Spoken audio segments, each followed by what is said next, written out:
ಆತ ಮ್ಯಾಟ್ರಿಮೋನಿಯಲ್ನಲ್ಲಿ ಇದ್ದಂತ ಹೆಣ್ಣು ಮಕ್ಕಳಿಗೆ ಲಕ್ಷ ವಂಚನೆ ಮಾಡಿದ್ದ. ದೂರು ದಾಖಲಾಗದಿದ್ದಂತೆ ಕಿಲಾಡಿಯನ್ನ ಬಂಧಿಸಿದ ಪೊಲೀಸರಿಗೆ ವಿಚಾರಣೆ ವೇಳೆ ಆತನ ಮತ್ತಷ್ಟು ಕರ್ಮಕಾಂಡ ಬಯಲಿಗೆ ಬಂದಿದೆ.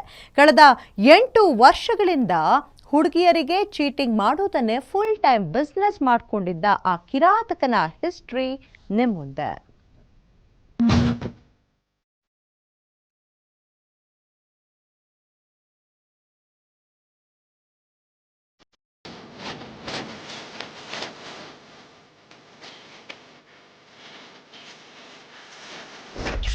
ಮ್ಯಾಟ್ರಿಮೋನಿಯಲ್ಲಿ ಸಂಗಾತಿ ಹುಡುಕೋ ಹೆಣ್ಮಕ್ಳೇ ಹುಷಾರ್. ನಮ್ಮಪ್ಪ ರಿಟೈರ್ಡ್ ತಹಶೀಲ್ದಾರ್, ನಮ್ಮಮ್ಮ ಪ್ರೊಫೆಸರ್. ಹೆಂಡತಿಯನ್ನೇ ಅಕ್ಕ ಎಂದ, ಕಾಕಿ ಕೈಗೆ ತಗ್ಲಾಕೊಂಡ.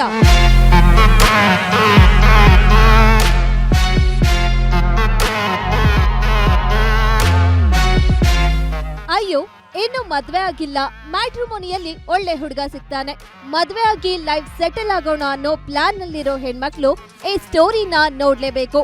ಈ ಫೋಟೋದಲ್ಲಿರುವ ಐನಾತಿ ಮ್ಯಾಟ್ರಿಮೋನಿಯಲ್ಲಿ ಮದುವೆ ಆಗೋದಾಗಿ ನಂಬಿಸಿ ಯುವತಿಯರಿಗೆ ಲಕ್ಷಾಂತರ ರೂಪಾಯಿ ಮೋಸ ಮಾಡಿದ್ದಾನೆ. ಕಳೆದ ಕೆಲವು ದಿನಗಳ ಹಿಂದೆ ಕಾಡುಗೋಡಿ ಠಾಣೆಯಲ್ಲಿ ವಿಜಯರಾಜ್ ಗೌಡ ಸೇರಿ ಇಡೀ ಕುಟುಂಬದ ವಿರುದ್ಧ ಕೇಸ್ ದಾಖಲಾಗಿತ್ತು.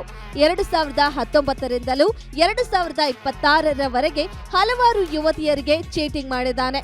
2019ರಲ್ಲಿ ಕುಣಿಗಲ್, 2022ರಲ್ಲಿ ಅತ್ತಿಬೇಲೆ, ಹೀಗೆ ಹಲವು ಠಾಣೆಯಲ್ಲಿ ಈ ಕಿರಾತಕನ ವಿರುದ್ಧ ಕೇಸ್ ದಾಖಲಾಗಿದೆ.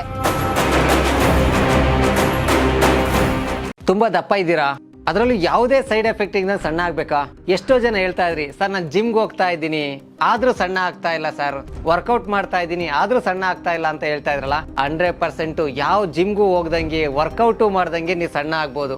ಪ್ರತಿದಿನ ಬೆಳಿಗ್ಗೆ ಸಂಜೆ 2 ಟೈಮ್ ನಮ್ಮ ಜೀನಿ ಸ್ಲಿಮ್ನ ಯೂಸ್ ಮಾಡಿ ಯಾವುದೇ ಸೈಡ್ ಎಫೆಕ್ಟ್ ಇಲ್ದಂಗೆ ನೀವು ಸಣ್ಣ ಆಗ್ತೀರಾ. ಯಾಕೆಂದ್ರೆ ಜೀನಿ ಸ್ಲಿಮ್ಮು ಒಂದು ಉತ್ತಮ ಆಹಾರ. ಇನ್ನು ಈ ಆಸಾಮಿ ಮ್ಯಾಟ್ರಿಮೋನಿಯಲ್ಲಿ ಹಲವು ಮಹಿಳೆಯರನ್ನ ಪರಿಚಯ ಮಾಡಿಕೊಂಡು ನಾನೊಬ್ಬ ಬಿಸ್ನೆಸ್ ಮ್ಯಾನ್ ಅಂತ ಸುಳ್ಳು ಹೇಳ್ಕೊಂಡು ತಿರುಗಾಡ್ತಿದ್ದ. ಚಿನ್ನ ಬಂಗಾರ ಅಂತ ಅಮಾಯಕ ಯುವತಿಯರನ್ನ ನಂಬಿಸಿ ಲಕ್ಷ ದೋಚಿದ್ದಾನೆ ಈ ನಯವಂಚಕ. ಇನ್ನು ಕೆಂಗೇರಿಯಲ್ಲಿ ತಾಳಿ ಕಟ್ಟಿದ ಹೆಂಡತಿಯನ್ನ ತನ್ನ ಅಕ್ಕ ಅಂತ ಪರಿಚಯ ಮಾಡಿದ್ದ ಈ ಆಸಾಮಿ 1,53,00,000 ದೋಚಿದ್ದಾನೆ. ಕೆಲ ದಿನಗಳ ಬಳಿಕ ಮೋಸ ಹೋದ ಯುವತಿಯ ದೂರಿನ ಅನ್ವಯ ಇಡೀ ಕುಟುಂಬದ ವಿರುದ್ಧ ಕೇಸ್ ದಾಖಲಾಗಿ ಆರೋಪಿ ವಿಜಯರಾಜ್ ಅರೆಸ್ಟ್ ಆಗಿದ್ದ. ಇನ್ನು ಈ ಆಸಾಮಿ ಮಾಜಿ ಸಂಸದ ಡಿಕೆ ಸುರೇಶ್ ನನಗೆ ಆಪ್ತರು ಎಂದು ಹೇಳಿ ಟೆಂಡರ್ ಕೊಡಿಸೋದಾಗಿ ನಂಬಿಸಿದ್ದ.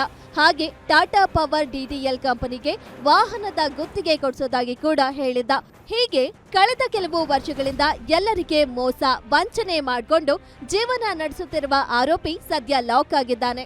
ಇನ್ನು ನನಗೆ ಸಮಸ್ಯೆ ಇದೆ, ಇನ್ನೂ ಸ್ವಲ್ಪ ದುಡ್ಡು ಬೇಕು ಅಂತಂದು ಹೇಳಿ ಏನು ಹೇಳ್ತಾ ಇದ್ದಾನೆ. ಇವ್ರಿಗೆ ಡೌಟ್ ಬಂದ್ಬಿಟ್ಟು ಮನೆಗೆ ಹೋಗ್ತಾರೆ. ಅವ್ನ ಮನೆಗೆ ಹೋದಾಗ ಅವನು ಈ ಹಿಂದೆ ಏನು ಪರಿಚಯ ಮಾಡಿ ಅವ್ನ ಮದುವೆ ಆಗಿದೆ ಅಂತ ಗೊತ್ತಾಗುತ್ತೆ. 3 ವರ್ಷದ ಹಿಂದನೇ ಒಂದು ಮಗುನೂ ಕೂಡ ಇರುತ್ತೆ. ಪ್ಲಸ್ ನನ್ನ ಅಕ್ಕ ಅಂತಂದು ಏನು ಪರಿಚಯ ಮಾಡಿರ್ತಾನಲ್ಲ, ಅವ್ನ ಹೆಂಡತಿ ಆಗಿರ್ತಾಳೆ ಆಕೆ.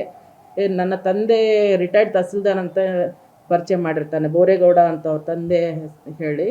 ಅವ್ರನ್ನೂ ಕೂಡ ಅಲ್ಲೇ ಇರ್ತಾರೆ. ಇವ್ರದ್ದೆಲ್ಲರನ್ನೂ ಮೋಸ ಫ್ಯಾಮಿಲಿ ಅಂತ ಗೊತ್ತಾಗ್ಬಿಟ್ಟು ಆಕೆ ವೈಟ್ ಫೀಲ್ಡ್ ಡಿವಿಷನಲ್ಲಿ ಹೋಗ್ಬಿಟ್ಟು ಕಂಪ್ಲೇಂಟ್ ಕೊಡ್ತಾಳೆ. ಅಲ್ಲಿಂದ 0 FIR ಆಗಿ ನಮ್ಮ ಕೆಂಗೇರಿ ಪೊಲೀಸ್ ಸ್ಟೇಷನ್ಗೆ ಬರುತ್ತೆ. ಅವನ ವಿಜಯರಾಜ್ ಗೌಡರನ್ನ ಅರೆಸ್ಟ್ ಮಾಡ್ತೀವಿ. ಅವನು ಅಪ್ಸ್ಕೊಂಡಿಂಗ್ ಇರ್ತಾನೆ. ಒಂದು ಟೀಮ್ ಮಾಡಿಬಿಟ್ಟು PSI ನೇತೃತ್ವದಲ್ಲಿ ಅವನನ್ನು ಇಮಿಡಿಯೇಟ್ ಆಗಿ ಅರೆಸ್ಟ್ ಮಾಡಿಕೊಂಡು ಅವನ ಬಗ್ಗೆ ವಿಚಾರಣೆ ಮಾಡಲಾಗಿ ಈಗ ಅವನ ಮೇಲೆ ಈ ಹಿಂದನೂ ಕೂಡ ಬೇರೆ ಹುಡುಗಿಯರಿಗೆ ಇದೇ ಥರ ಮ್ಯಾಟ್ರಿಮೋನಿಯಲ್ ಸೈಟಲ್ಲಿ ಭೇಟಿ ಮಾಡ್ಕೊಂಡ್ಬಿಟ್ಟು ಒಳ್ಳೆ ಇದನ್ನು ಕೆಲಸದಲ್ಲಿರುವಂಥ ಹುಡುಗಿನ ಪರಿಚಯ ಮಾಡ್ಕೊಂಡ್ಬಿಟ್ಟು ಅವ್ರಿಗೆ ಸುಮಾರು ಹಣದ ಮದುವೆ ಮಾಡ್ಕೋತೀನಿ ಅಂತ ಹೇಳ್ಬಿಟ್ಟು ಹಣದ ಮೋಸ ಮಾಡಿದ್ದು ತಿಳಿದು ಬರ್ತೈತಿ. ಒಟ್ನಲ್ಲಿ ತಂದೆಯನ್ನ ರಿಟೈರ್ಡ್ ತಹಶೀಲ್ದಾರ್, ಹೆಂಡತಿಯನ್ನ ಅಕ್ಕ, ತಾಯಿಯನ್ನ ಪ್ರೊಫೆಸರ್ ಎಂದು ಹೇಳ್ಕೊಂಡಿರೋ ವಂಚಕನ ಕುಟುಂಬ ಇವನಿಗೆ ಸಾಥ್ ಕೊಟ್ಟಿರೋದು ಮಾತ್ರ ದುರಂತವೇ ಸಾರೆ. Ajay Gowda, crime bureau, guarantee news.